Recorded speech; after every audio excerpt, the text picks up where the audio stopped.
Sigo aquí, a mano limpia, me acompañan Raúl Mascanosa, economista, analista político, y Gustavo Marín, analista político demócrata. Gustavo nos ha dado toda una disertación aquí en Oye, muy bueno, lástima que lo perdieron durante el comercial. Las mejores conversaciones es la hora del... Pero oye, pero parte de la conversación era de Gustavo explicándonos que él piensa perdona que estoy usando las palabras, pero que estás viendo que el gobierno de Fidel está tratando de cambiarse de un gobierno totalitario a un gobierno autoritario. Y mi pregunta es, ¿y cómo se beneficia el pueblo cubano? En nada, en absoluto. Entonces, ¿por qué este apuro para abrir una relación con Fidel en este momento? Yo creo, número uno, primero que nada, de parte de los Estados Unidos como de parte del gobierno actual en Cuba, en ese sentido, lo que se llama el beneficio al pueblo cubano es una cosa ilusoria en muchos sentidos, que de una manera u otra en ciertos tratados comerciales, porque una de las cosas que se está tratando de hacer ahora es levantar restricciones y crear licencias para gente que tenga sus pequeños negocios dentro de Cuba. Y con un punto muy interesante que yo no sé si esta negociación lo va a llevar o no. Tiene que satisfacer los requisitos del Departamento de Comercio de los Estados Unidos, en el cual tú tienes que demostrar que tú de verdad eres el dueño de aquello. Sí. Si hay una relación futura, va a haber...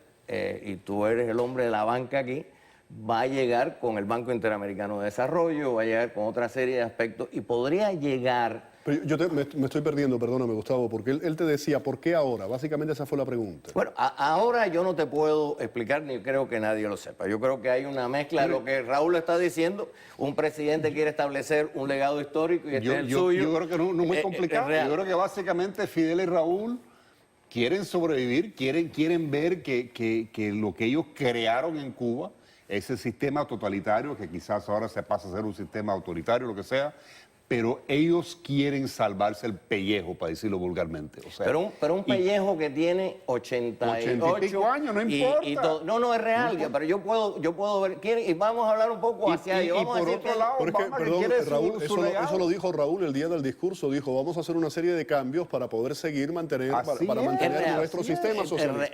Y básicamente el presidente me parece que hasta cierto punto un tipo sumamente egoísta, o sea, queriendo crear un legado de que ha sido el presidente de la paz, ha sido el presidente que ha tratado de abrir con Irán, ahora también quiere abrir con Cuba. Él quiere dejar cierto legado para el futuro. Y lo está haciendo y no le importa un carajo quién se le pone en el medio, perdón la expresión. Y Fidel se está aprovechando de eso. Yo vengo de mi mamá, me deja ver estos programas, pero no hay ese tipo de expresión. Disculpa, señor. Mira. Todo y nada de lo dicho tomen esto. Definitivamente yo creo que hay una serie de verdades en este aspecto y nadie puede olvidar que quizás Nixon las trató de hacer igual y si tú eres un crítico férreo de los chinos, dices que lo que hizo Nixon fue crear un monstruo, ¿no? Capaz de... Ahora es el tercer país exportador de armas, está en todos los lugares y todo lo demás. Todas estas cosas pueden pasar. Cuba no tiene... A Dios gracias, la capacidad demográfica y los recursos bajo ningún concepto. Cuba va a tener, y sí es verdad que van a tratar de decir eso, sin embargo hay una cosa que les recomiendo a que todos lean que se llama Cartas de Cuba, hecho por ellos. Ese es el elemento marxista entre ellos, que ellos creen que no te oyen. El ex ministro de Hacienda previno contra cualquier tipo de acercamiento porque esto podía ser negativo a largo plazo precisamente a la revolución y a los ideales de la revolución. Porque lo que nadie cuenta aquí es que eventualmente, por ejemplo, lo que hizo aquella señora que quiso hacer un conversatorio en la Plaza de la Revolución, bueno, esa es una, pero aquí vas a ver intelectuales que lo van a pensar de otra manera. Te hablaba de Antonio Gramsci, porque esa va a ser la manera de darse... Comparte con los televidentes lo que nos decías anteriormente cuando hablabas de Antonio Gramsci. Bueno, en ciertos círculos universitarios... Explica primero quién es. Antonio Gramsci, en la figura del mundo comunista, es un pensador comunista italiano, pero que en cierta manera se ajusta más al pensamiento occidental no soviético. Cuando se crea en los 70, que se creía que los partidos comunistas de Italia y de Francia iban a poder tomar el poder, yo nunca lo creí. y simplemente porque yo creo que había un pacto para que no tomaran, porque sí lo podían tomar en un sentido. Pero empieza la tesis del eurocomunismo, empieza en España con Santiago Carrillo, ¿okay? Y empieza toda una Cuando serie de cuestiones. vuelven Carrillo y la pasionaria cuando viene la transición española. Pero específicamente, me decías anteriormente que Cuba está cambiando nombres y discursos. ¿Por qué? Cuba, ¿Con qué fin? Cuba se está preparando para este tipo de relaciones. Posiblemente se esté preparando mejor que los Estados Unidos, porque los Estados Unidos tienen un gobierno descentralizado, separado de Volviendo al poderes. tema de Gramsci, ¿por qué?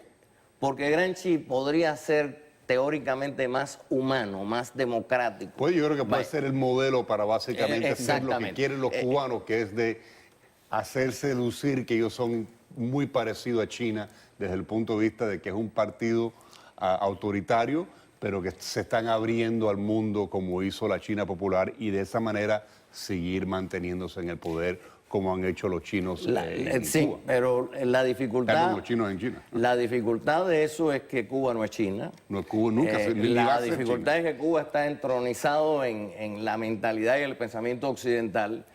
Y además de eso, que existe, no se puede negar que en Cuba ya hay una oposición. No les gusta, no la tolerarán, pero esa oposición no tiene sino más que crecer. Y que hay muchísima gente dentro del partido, que es donde va a venir eventualmente. O sea, los grandes cambios no vienen, que las disidencias son puntos vitales que conectan a el movimiento. Y eso ha venido a través de la dinámica de los años y de los tiempos y de un desgaste terrible. Total. Y si tú hablas con la gente, inclusive los más queridos en el comunismo, te van a decir que no creen en nadie. ¿Ok? El escepticismo. Todo eso son, si lo vamos a poner en los términos que nos gustan a nosotros, se llaman condiciones objetivas. Donde yo busco y lamento es que no hay oposición verdadera. ¿Ok? Pensada, estructurada y disciplinada. Ojalá la llegue a ver. Pero esa oposición tiene que ser oposición a lo cubano. Pero esa oposición, y tú lo sabes bien, Gustavo, la hubo desde el año 60. La ha habido durante todo el tiempo, lo que la decapitaban en aquella época, y esta últimamente ha podido sobrevivir un poco. No porque el gobierno tenga el régimen ahora mejor voluntad, ni quiera cambiar. De nuevo, el tiempo lo ha obligado a Y tener que además, aceptar una serie de cosas. esa misma oposición te va a llevar a ciertas cuestiones, aunque ellos no estén conscientes y otros sí.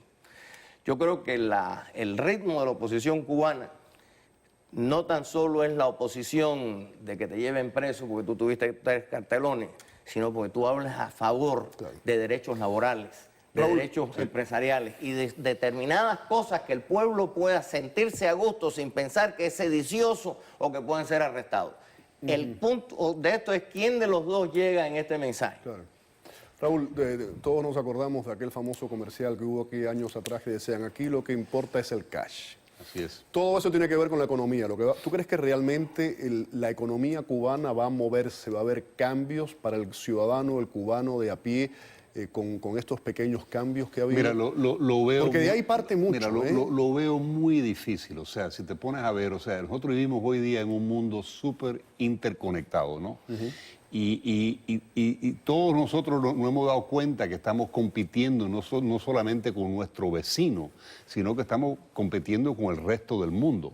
Yo me pregunto, ¿qué es lo que produce Cuba que el resto del mundo necesita? Absolutamente nada. Lo que Cuba tiene, y lo único que tiene realmente, va a ser el turismo, el ron, la imagen del paraíso tropical.